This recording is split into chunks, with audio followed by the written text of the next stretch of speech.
श्री स्वामी समर्थ. गुढीपाडवा आणि अमावस्या एकाच दिवशी.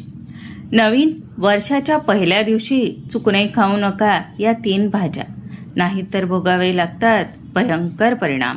नमस्कार मित्रमैत्रिणींनो, हिंदू धर्मात गुढीपाडव्याला अनन्यसाधारण महत्त्व आहे.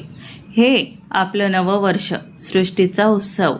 पण तुम्हाला माहीत आहे का की याच दिवशी आपण न कळत काही अशा चुका करतो ज्याचं फळ आपल्याला वर्षभर दारिद्र्य आणि दुःखाच्या स्वरूपात भोगावं लागतं. आजचा हा व्हिडिओ केवळ माहिती नाही, तर तुमच्या आयुष्यात सुख समृद्धी आणणारा एक मार्ग आहे. व्हिडिओ शेवटपर्यंत नक्की पहा, कारण तिसरी भाजी तर अशी आहे जी आपण रोजच्या वापरात आवडीने खातो. सुरुवात करण्यापूर्वी जर तुम्हाला भारतीय संस्कृतीवर आणि अध्यात्मावर विश्वास असेल तर कमेंट बॉक्समध्ये श्री स्वामी समर्थ, गणपतये नमः आणि ओम नमो भगवते वासुदेवाय नक्की लिहा. आणि माहिती आवडल्यास व्हिडिओला लाईक करा, आपल्या जवळच्या लोकांसोबत शेअर करा आणि चॅनलला सबस्क्राईब करायला विसरू नका.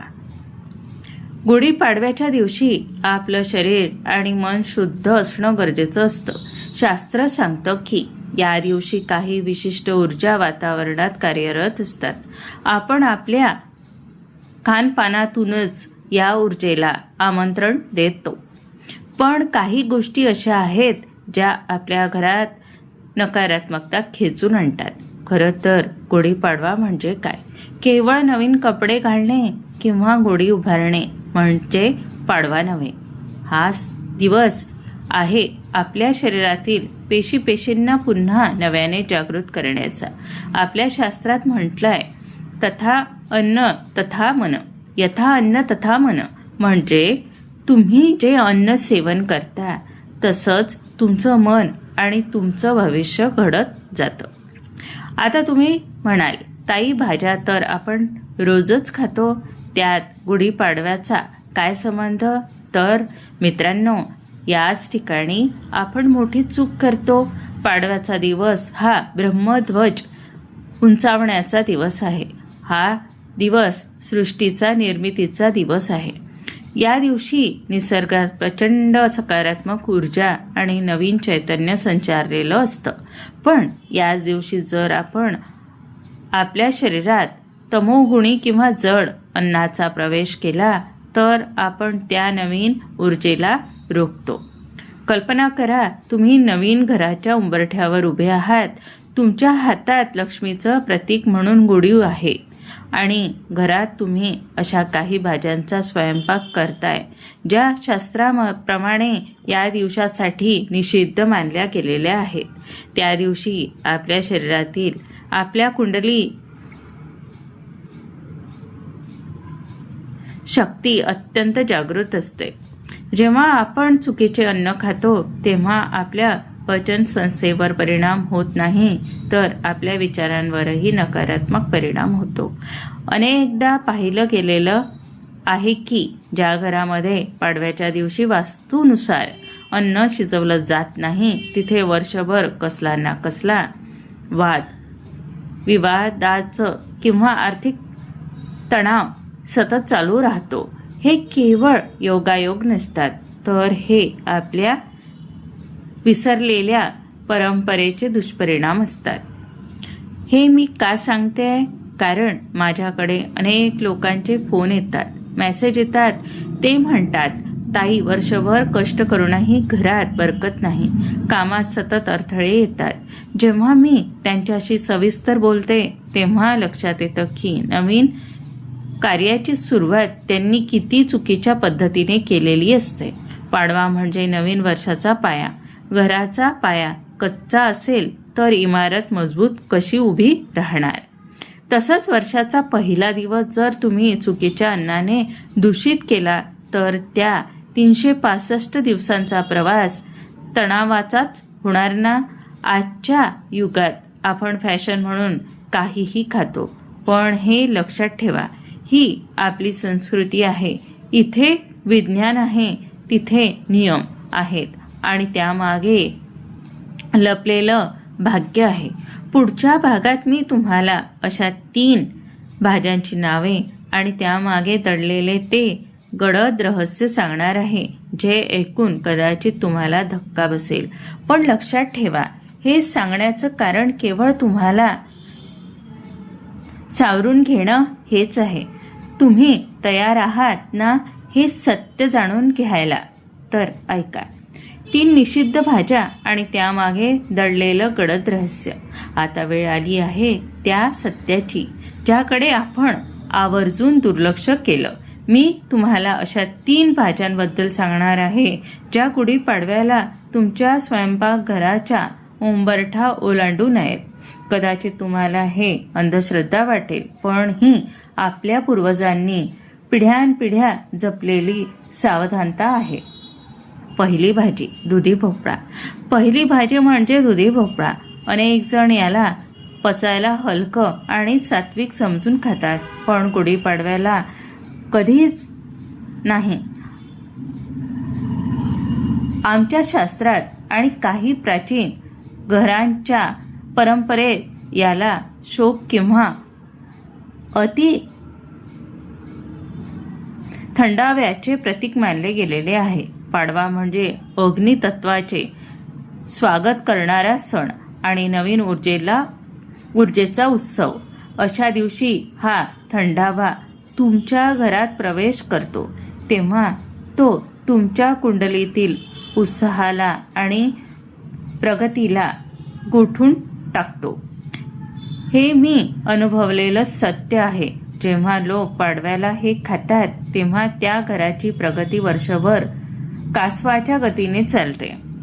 दुसरी भाजी, कोबी. दुसरी भाजी म्हणजे कोबी. दिसायला साधी वाटणारी ही भाजी पण आध्यात्मिक दृष्टिकोनातून ही अत्यंत जड मानली जाते.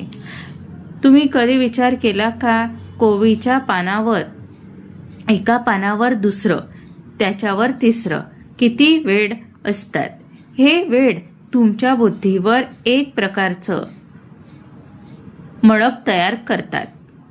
पाडव्याला आपल्याला हवी असते ती स्पष्टता, नवी सृष्टी, पण कोबी खाल्ल्याने शरीरात जडत्व येतं आणि मनात आळस वाढतो. नवीन वर्षाच्या पहिल्या दिवशी जो आळस तुमच्या शरीरात शिरतो, तो वर्षभर तुम्हाला कष्टापासून दूर ठेवतो.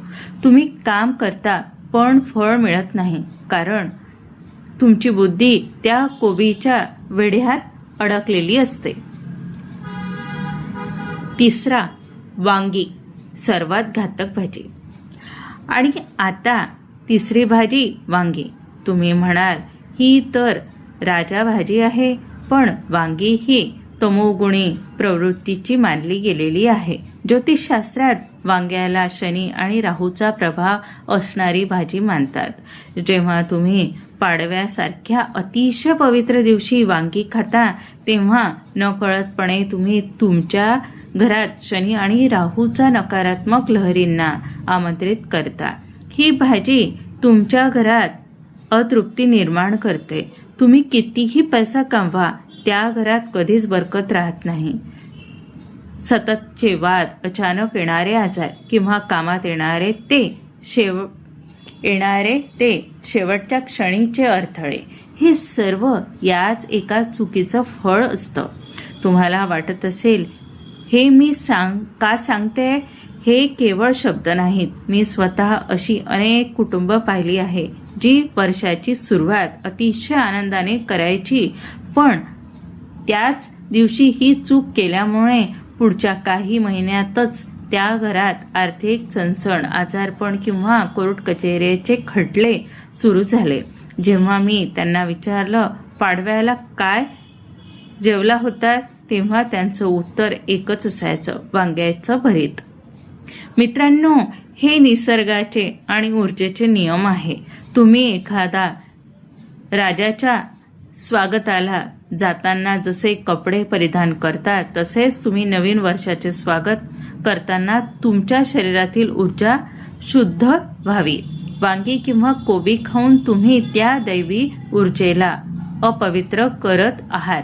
तुम्हाला तुमच्या आयुष्यात वर्षभर शांतता आणि समृद्धी हवी असेल, तर या दिवशी सात्विक अन्नाचा स्वीकार करा. तुम्हाला काय वाटतं? तुम्ही यापूर्वी कधी अशी चूक केलेली आहे का? किंवा तुमच्या घरात अशा कोणत्या परंपरा आहे ज्या तुम्ही पाळता? कमेंटमध्ये मला नक्की सांगा, मला वाचायला आवडेल. आणि जर तुम्हाला हे खरं वाटत असेल तर आत्ताच हे 3 भाज्यांचे नाव आपल्या प्रियजनांना सांगा. त्यांना या चुकांपासून वाचवा. मग काय खावं आणि कसं करावं? पाडव्याचं स्वागत सांगते, ऐका. आता तुम्ही म्हणाल, ताई भाज्या टाळायच्या, मग नवीन वर्षाची सुरुवात करायची तरी कशी? घाबरू नका. आपल्या संस्कृतीने आपल्याला केवळ नियमच दिले नाहीत, तर त्यातून बाहेर पडण्याचे मार्गही दिलेले आहे. गुढीपाडवा हा आनंदाचा, सात्विकतेचा सण आहे आणि तो कसा साजरा करावा हे समजून घेणे महत्त्वाचे आहे. आयुष्याचा खरा अर्थ सांगणारा प्रसाद. सर्वात आधी पाडव्याच्या सकाळी कडुलिंबाची कोवळी पाने, थोडा गूळ, चिंच आणि ओवा यांचा प्रसाद नक्की घ्यावा. विचार करा, यात कडुलिंबही आहे आणि गोड गुळही. हे आपल्या आयुष्याचं सार आहे. वर्षभरात कधी दुःख येईल तर कधी सुख येईल, पण हे दोन्ही समतोल राखून स्वीकारण्याची ताकद आपल्याला या प्रसादातून मिळते. हे औषध नाही, हे तुमच्या आयुष्याचं संतुलन आहे. दुसरं, पुरणपोळीचा नैवेद्य. पाडव्याच्या दिवशी घरात सात्विक अन्नाचाच नैवेद्य असावा. पुरणपोळी, श्रीखंड किंवा सुग्रास जेवण बनवून सर्वात प्रथम देवाला नैवेद्य दाखवावा. जेव्हा तुम्ही अन्नाला देवासमोर अर्पण करता तेव्हा त्या अन्नातील तम नष्ट होतो आणि ते प्रसाद म्हणून रूपांतरित होते. घरात जेव्हा असा सात्विक आहार शिजवतो तेव्हा घरातील नकारात्मक ऊर्जा आपोआप पळून जाते. तिसरं, सूर्यदेवाची उपासना आणि अर्घ्य. नवीन वर्षाच्या पहिल्या दिवशी ब्रह्ममुहूर्तावर उठून सूर्याला अर्घ्य देणं ही एक अत्यंत शक्तिशाली क्रिया आहे. सकाळी तांब्याच्या तांब्यात जल, थोडे अक्षत आणि लाल फूल टाकून सूर्याला अर्घ्य देताना ओम सूर्याय नमःचा जप करा. हे पाणी जेव्हा तुम्ही अर्पण करता तेव्हा त्या प्रकाशाची ऊर्जा थेट तुमच्या चक्रांना सक्रिय करते. हे वर्ष तुमच्यासाठी प्रकाशाचं जावो, हीच यामागील हेतू असतो. जर कळत न कळत चूक झाली असेल तर, आणि समजा चुकून आपल्याकडून या नियमांचे उल्लंघन झाले असेल तर, किंवा न कळत आपण पाडव्याला चुकीचा आहार घेतला असेल तर काळजी करू नका. देव भावनेचा भुकेला असतो. गुढीपाडव्याच्या दिवशी संध्याकाळी सूर्यास्तानंतर घराच्या मुख्य दरवाजावर, उंबरठ्यावर कुंकवाचं किंवा चंदनाने ओम काढा. तिथे शुद्ध तुपाचा एक मोठा दिवा लावा. देवासमोर हात जोडून डोळे मिटा आणि सांगा, देवा मला माहीत नव्हतं, माझ्याकडून चूक झाली असेल तर मला माफ कर आणि येणाऱ्या वर्षात माझ्या घरात केवळ सकारात्मकतेचा वास राहू दे. तुमची ही एक कृती, तुमची ही प्रांजळ कबुली सर्व नकारात्मकता नष्ट करायला पुरेसी आहे. कारण जेव्हा तुम्ही शुद्ध अंतःकरणाने माफी मागता तेव्हा ब्रह्मांड तुम्हाला क्षमा करतं आणि नव्या वर्षाची नवीन संधी देतं. शेवटी इतकंच म्हणेन, धर्म आणि परंपरा या आपल्या आयुष्याला शिस्त लावण्यासाठी असतात. जर आपण लहान लहान गोष्टींची काळजी घेतली तर आपलं अख्खं वर्ष आनंदाचं जाईल, यात शंकाच नाही. तुम्हाला आजचा हा व्हिडिओ कसा वाटला कमेंटमध्ये नक्की कळवा. पुन्हा एकदा आठवण करून देते, श्री स्वामी समर्थ, गंग गणपतये नमः आणि ओम नमो भगवते वासुदेवाय हे लिहायला विसरू नका. आपल्या मित्रमैत्रिणींना सांगा, व्हिडिओ शेअर करा आणि चॅनलला सबस्क्राईब करून ही परंपरा पुढे नेण्यास मदत करा. पुढच्या व्हिडिओत आपण भेटू एका नवीन माहितीसह. तोपर्यंत तुमचा गुढीपाडवा शुभ आणि मंगलमय जावो हीच प्रार्थना. धन्यवाद. श्री स्वामी समर्थ.